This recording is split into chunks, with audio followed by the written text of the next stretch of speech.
press reviewer Elena Casas, who joins me now. Hello, Elena.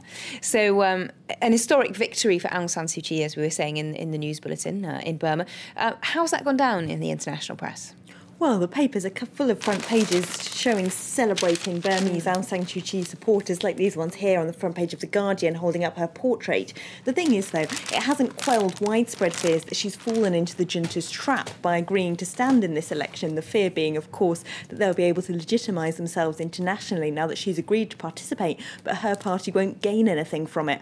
Now, in the Independent's editorial, though, they say Aung San Suu Kyi is right to ignore the risks. They say she's obviously taken into account the worry that her party can, at the very most in this election, only win 10% of the seats in Burma's parliament, so the amount of influence they can have is bound to be limited. But just remember, they say, until very recently, no one thought this could ever happen. The conventional wisdom was that the Burmese junta was so homogenous and so strong, so well established, that the chance of this kind of amount of democracy, even if it's tiny, was zero. So if Aung San Suu Kyi reckons that the risk of running in this election, going into that parliament and possibly legitimising the junta is worth taking, then the international community must support her.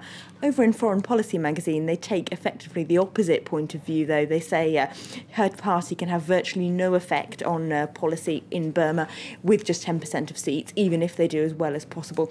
And the generals are probably just putting them in there as a sop to the international community, calling on them for more democracy as a way to avoid sanctions.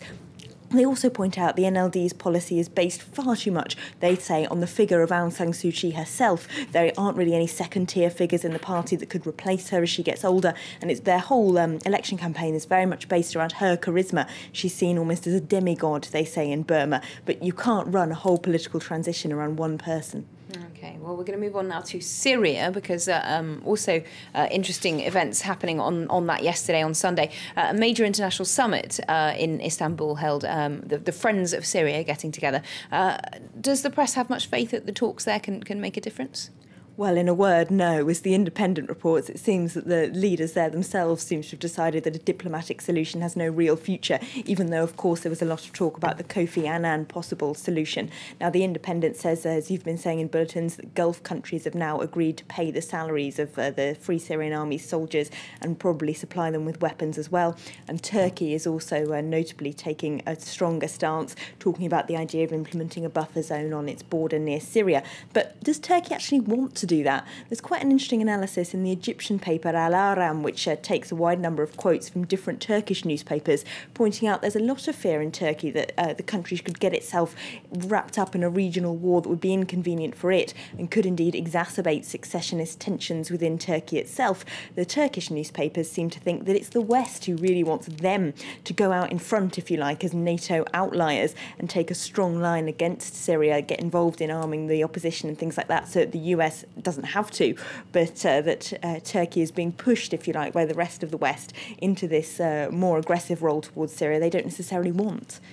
OK, well, you've also been moving on again at politics in China, because there's rather a murky race for the leadership hotting up there. Yes, whole mix of stuff today. This is also from Foreign Policy magazine. Now, you might remember about couple of weeks ago, the Chongqing Premier, Bo Xilai, was forced out. We're not quite sure why. It's a little murky. There's all kinds of rumours surfacing on Chinese microblog sites about things like, was his wife linked to the murder of a British businessman in the city, things like that. Now, Foreign Policy's correspondent there explains that it's all part of a kind of power struggle that's been going on for decades between different currents within the Communist Party. Of course, there's a leadership race coming up in October, a leadership vote, rather, within the Communist Party, and they say Bo Xilai represented, if you like, a kind of more statist alternative. He brought back some nostalgia for the Cultural Revolution. He brought back Mao slogans on posters in Chongqing and broadcast old advertisements from the 1960s. And the opposition, if you like, to that is represented by the current Prime Minister, Wen Jiabao, whose approach is much more about free markets rather than a statist approach. And it looks like it's him that's won by discreetly bumping off his rival politically.